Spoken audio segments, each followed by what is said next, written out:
Indonesia's bid to achieve its net zero emissions target by 2050 hitting a snag. The US has withdrawn from a flagship global climate financing program, which allows rich nations to help developing countries like Indonesia quit coal-fired power generation to low-carbon renewable energy sources. CNE's Chandni Vatvani reports.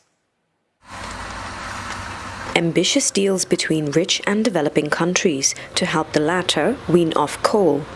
Those were the beginnings of the Just Energy Transition Partnership Agreements, or JETP.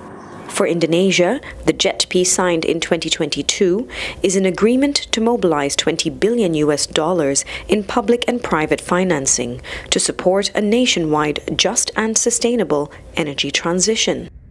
The agreement aims to accelerate energy transition in the electricity sector, increase the share of renewable energy in the power grid, and cap emissions at 290 million tons of carbon dioxide by 2030.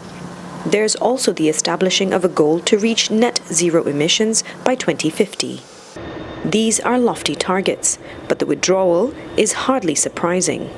At an Environmental, Social and Governance Sustainability Forum organized by CNBC Indonesia earlier this year, Presidential Special Envoy for Climate and Energy called the JETP a failed program.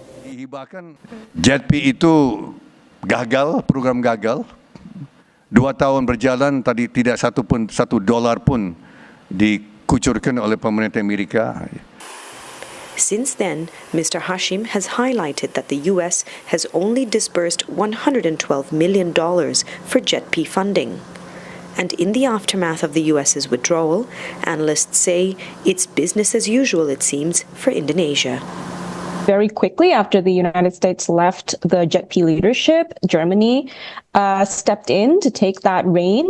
And the German government came and spoke to the Indonesian officials here early on in the year. It's also worth mentioning that of the $21 billion that are committed from JETP partners, the United States portion is $2 billion, and that number is still there.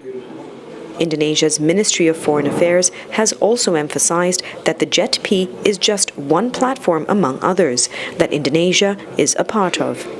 Indonesia kan sudah banyak melakukan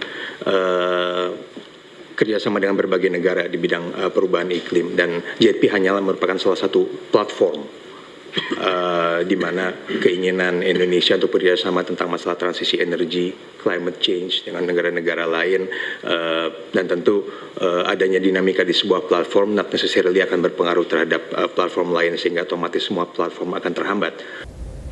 While Indonesia needs to transition away from fossil fuels to address the climate crisis, long-term cost savings from renewables and energy security can help the country reduce its vulnerability to fluctuations in global fuel prices. Analysts say the bigger question is what the absence of U.S. leadership in climate issues globally means. As for Indonesia, there needs to be more action to demonstrate that its policies are aligned to meet with those ambitious targets. Chandni Vatvani, CNA, Jakarta.